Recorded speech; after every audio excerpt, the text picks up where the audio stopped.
I just realized that my phone had died, and you probably lost a little bit of information. So my apologies for that. So let's talk a little bit about kind of how this is going. This is my soft pencil for darks. This is extra black. So for this, you could use like a 4B or a 5B. Then I have a very hard pencil. This one's a 4H.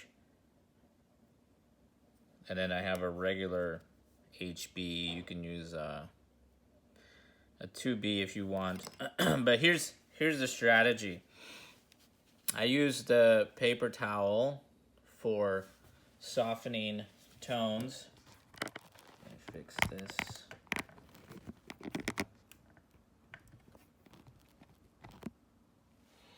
I use the paper towel for softening tones, and then I'll go over it with a soft pencil first. So for example, the shadows that are dark, I want to go over it with a soft pencil, and it creates a grainy effect. By the way, I erased the eye and I moved it in a little bit, and I'm wondering if I need to do that to this eye, move it in a little bit, but you know, part of the reason of this is a little bit difficult because what you can't see is that there's a tripod easel here, so I have to kind of draw at an angle, and so it is a little bit hard for me. But anyways, you draw with the soft pencil, the dark one, and then you sort of burnish it. And of course, only do this when you're absolutely sure that that's the right value and that's where you want your shadow. So I'm using a harder pencil, an HB, and this is a technique that you can use for colored pencil too. And you sort of burnish it. You're going over it and embedding the tone into the drawing, into the paper. And then you have an even harder one. And I like the hard pencil for these middle grays.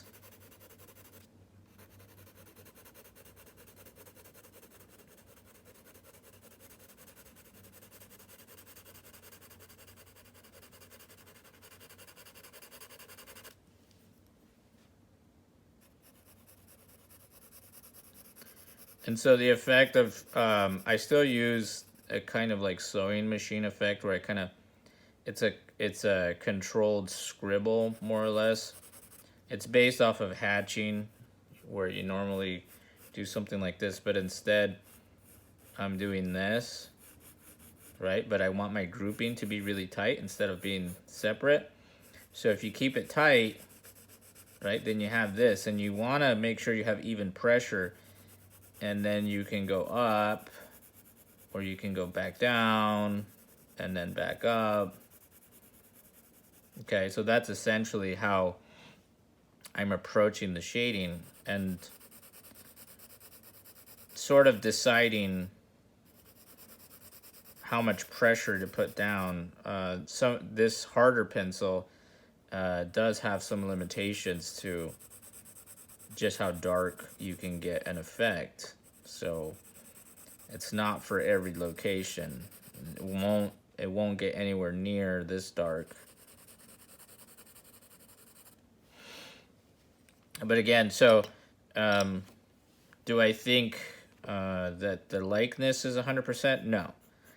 I think that for me to do a 100% likeness, I think at this point it's a little bit hard for me when doing video demonstrations to be able to nail the likeness, just simply because of the equipment that's kind of in the way. But regardless, what this really is about mostly is how to build up your values, how to create realistic tones. So I hope that will be the main focus for you when you're watching this video. And when you're watching this, if you say to yourself like, oh, that looks like a nose, or that looks like a believable shadow, that's my main focus, the main goal. Again, in order to do uh, a likeness 100%, I would probably have to do a couple of takes. This is the first take, and so you're sort of watching in real time, whether I make mistakes or not, which I think is helpful. Actually, it's not like I'm trying to hide my mistakes, but I also think for you as the viewer, as the student, it's really helpful to watch somebody make mistakes, because what you're essentially watching is not that they made a mistake. But let's say you drew the eye like I had before, and the whole thing, let's say it was just off enough. Well, you have to watch someone erase the whole thing, and you're like, oh no, oh my God. And then be able to place it in the correct position, without it creating a situation where you feel like, oh, the drawing is totally ruined. Because I think some people would be more likely to not erase it, because they start to feel that the drawing is precious, if that makes sense. You say, well, I've already spent all this time on it and it's not right, but I'm just going to go ahead and live with it. Okay, that will work for some people for a while. But if the thing that's getting in your way is being reluctant to move something because you have to redraw it, then I would say that that's something you should work on. Make sure you're not being intimidated by your own drawing.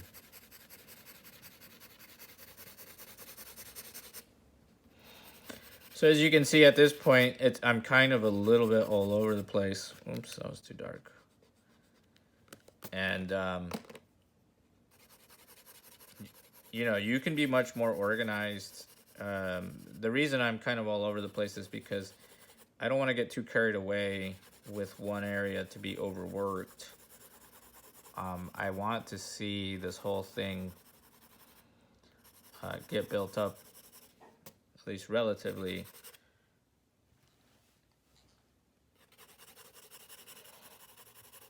So initially, these shadows seemed a little dark, and you can see now, when I add this tone, that they're actually light. They're probably too light.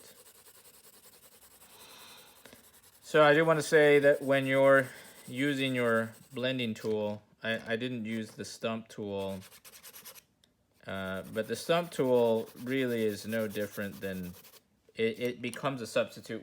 People used to use their fingers, but the stump tool will be no different than using this. I just prefer to use this, because it gives me even pressure.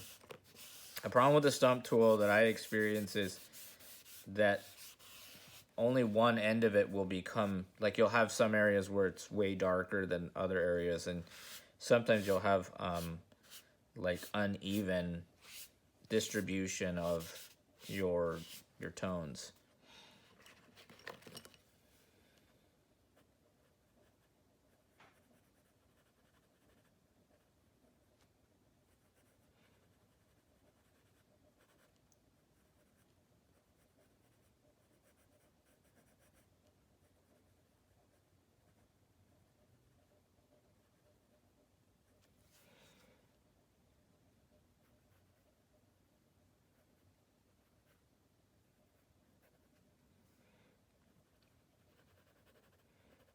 So it took me a while to see what this was, and I realized it's a poorly hand-rolled cigarette. It's just like super wide. I was like, why is it so wide?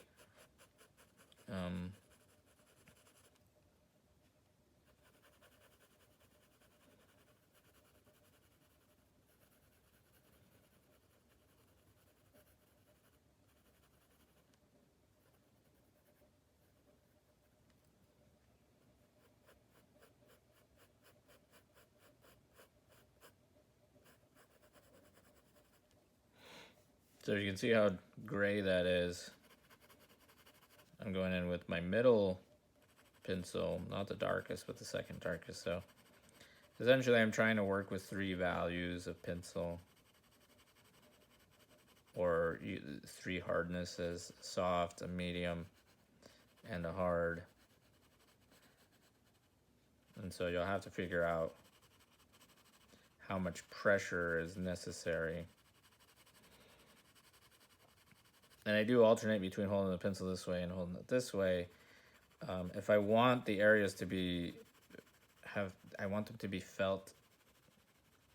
visually felt softer, then I try to hold the pencil this way. Also, if I'm still unsure of how I'm going to approach this, at least this is a good way for me to establish something.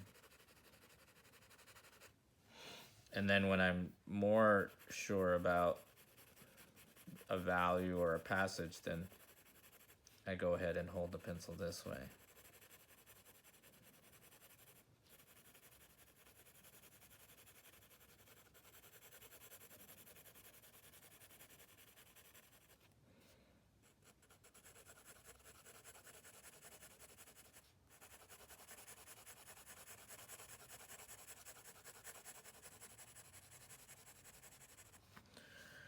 So as you can see, as some of these things get darker, you can kind of see like, oh, no, that needs to get darker too, and then this has to be darker. So it's, you know, in a way, these things become relative, sort of informing each other. Realize how interconnected the whole drawing is. And then I think, well, this whole area is actually a little bit too light now.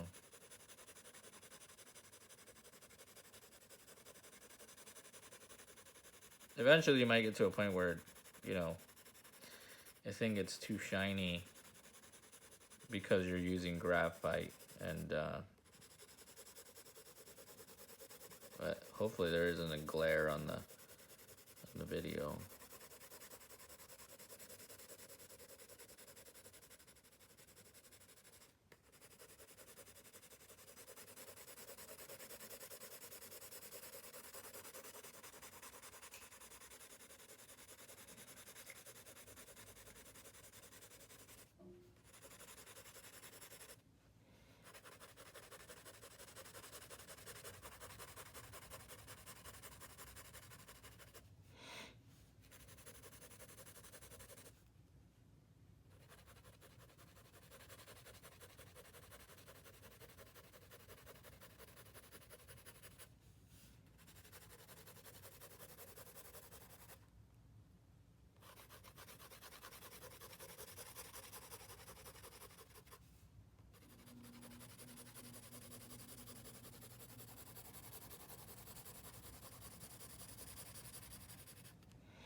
You know, when I'm looking at this printed picture, it's not exact. I have a hard time telling in some cases where the corners of the mouth. I'm not sure if it's here or here or here.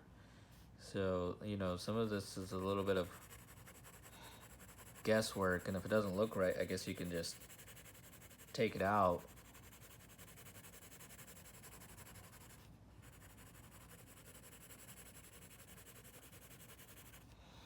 Of course, so let's talk a little bit about the beard effect. I just will go in with the eraser and do like hatching these little semi-straight, semi-curved lines. And you'll have to go in kind of back and forth because there are some dark areas, so you have to go in with your pencil. and it's not absolutely white, but you kind of want to bring the white out first, and then you'll go over it again with the hard pencil. Granted, you know, these are not the easiest effects to achieve, and this is not necessarily the easiest drawing to approach, just because it's got facial hair and the lighting, there's a lot of gray, so it's not, it probably wouldn't be my first choice, but if you like a challenge, this will be a good challenge. So, you know, it's kind of the process of drawing. If you're not following like one of those how-to books, like step 1, step 2, at some point you kind of have to venture into something that feels unknown and a little bit like, I don't know, you're sort of guessing at it. And I'm not saying that I'm guessing, but I'm saying that this might feel like you'll be guessing, because, you know, I can't say this is step 1, this is step 2. It becomes a back and forth process. It's a really organic thing that happens, and you kind of go back and forth. So you draw, you erase, you redraw, you add more, you take away, and really how you're gauging your progress is, so I add a little bit of gray back here just to show where the corner of the beard is. But what I was saying was, it sort of feels like you're doing and you're undoing, and your gauge for success is whether or not you're achieving the effect of whatever it is that you're after. So in this case, if you're getting a realistic effect of a beard, then you know you're doing it right. If something doesn't look right or doesn't sit well, then you should ask, is it too dark? Is it not dark enough? Are the shapes wrong? You know, that kind of stuff.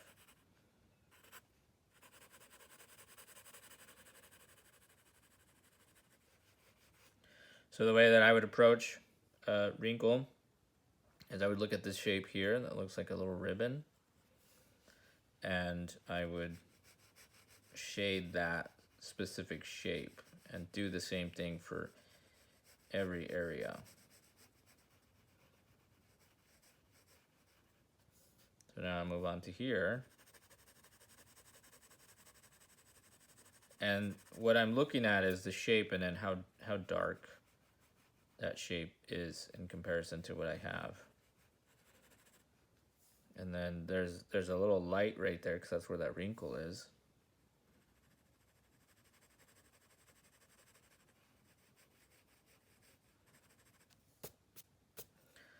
And you know, it depends. Like if it doesn't look good when you put it in with your pencil, then you can do it with your eraser.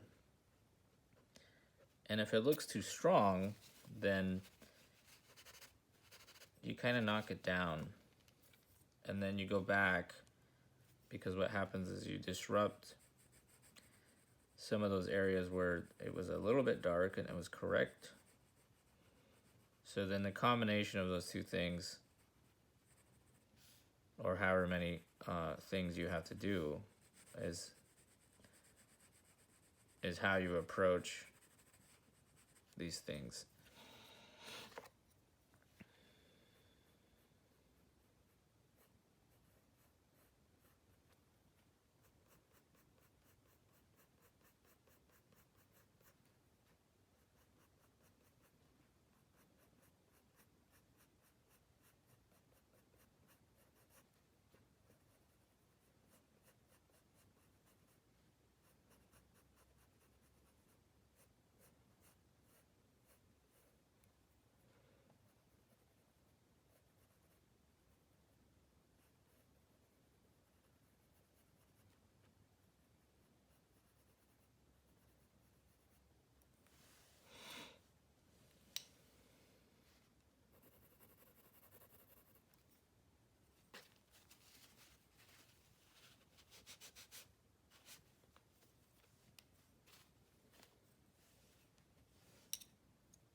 All right, let's do a little bit on the hair, at least the shadows.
So really, the key is, you know, one of the questions that might be, like, how do you know when to stop? So, two answers, and this will help when you're drawing. One, when you've achieved the effect.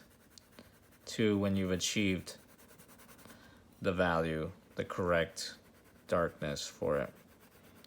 So as you can see, that's, and I'm not, like, again, this isn't, you know, I'm not trying to make a photographic copy. I'm just merely after realistic effects. So if it feels realistic and it's not 100% as dark, well, then you have a choice. You can make it darker, and if that helps, then that's great. If making it darker doesn't really do anything for the drawing, then you can leave it if you've already achieved your effect. I think in this case, a darker shadow is helping the drawing.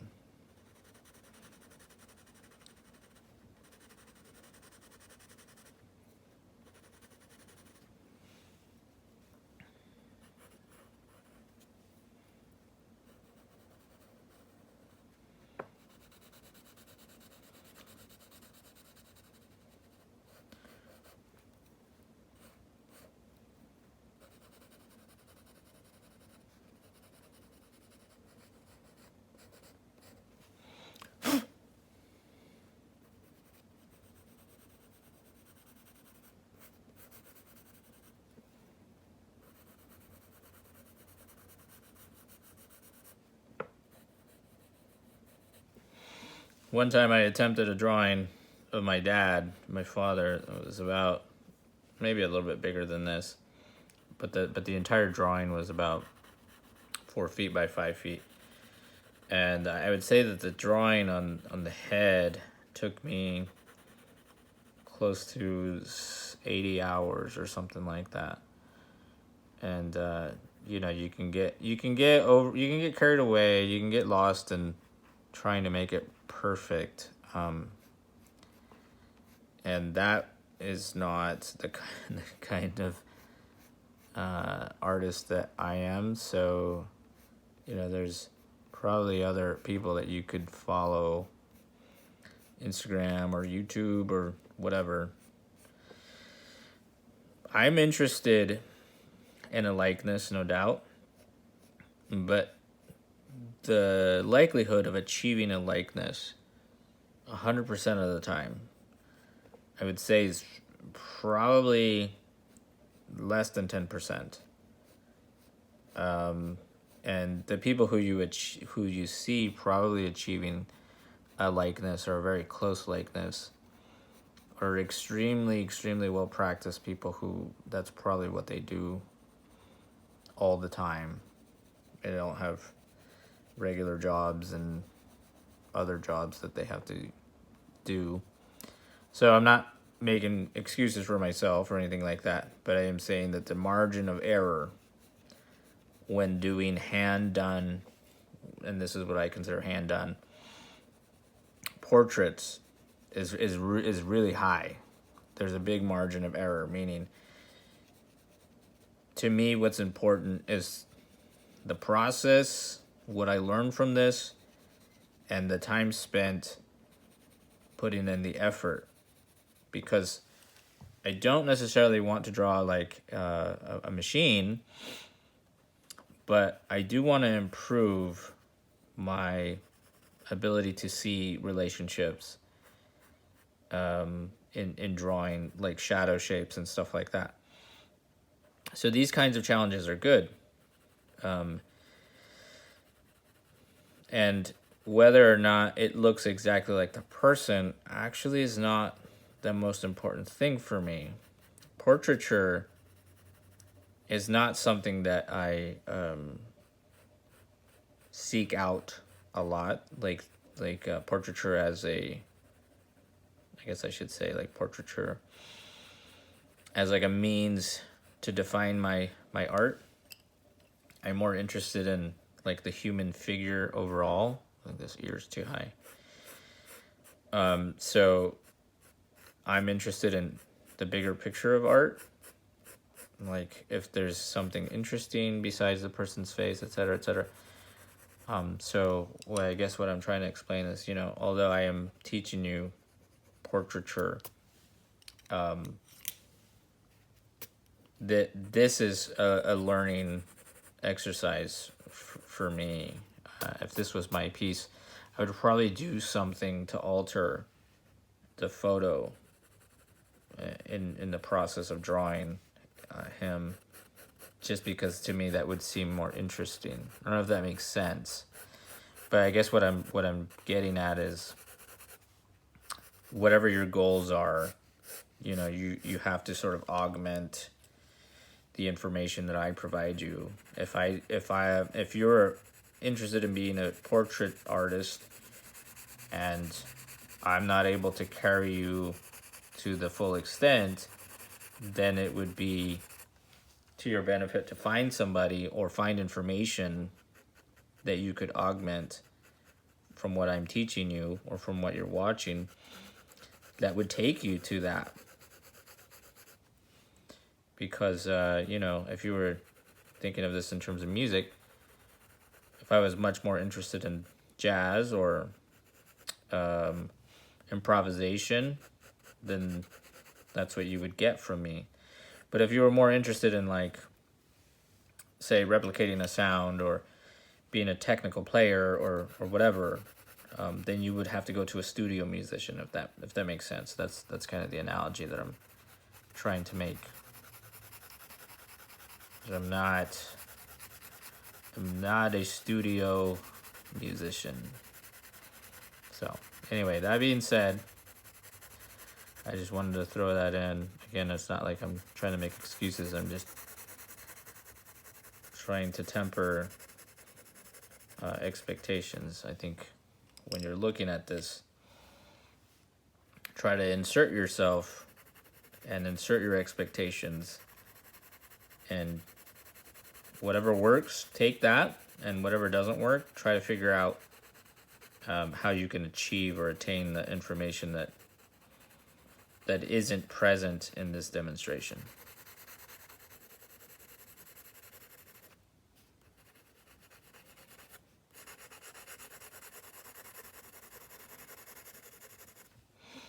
So here's what's interesting is the moment you start adding some of the costume, I call it the costume, it really kind of helps balance what may have been lacking. And so same thing with hair, same thing with hats, you know, things that I consider things that frame the face, like hair. A hat would be part of the costume. or a prop or something like that. Like when I was in art school, we used to have people dress up with different hats, sometimes even a wig or whatever.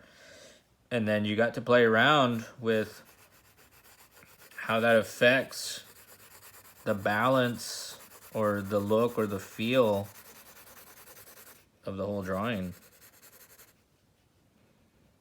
So I think this shape's wrong. I think it should be go out more.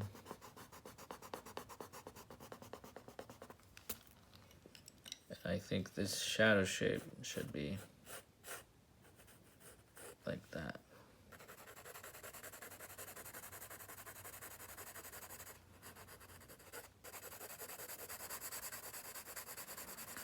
So if I'm not talking, here's what you should be paying attention to. How I'm holding the pencil. Whether I'm alternating between hard or soft or medium. Whether I'm blending with this, and then what I do afterward, whether I leave it blended, leave the soft edge blended, or whether I go back into it, and how many times I go back into it. So it's just something that you can learn, how I'm holding the pencil, where I'm holding it. Am I holding it here? Am I holding it here?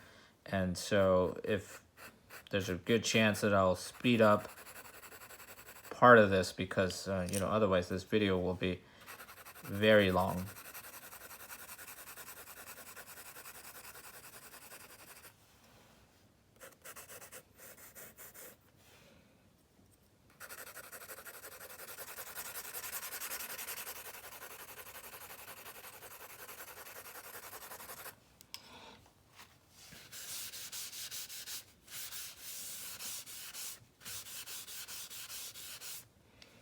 So here's another tip.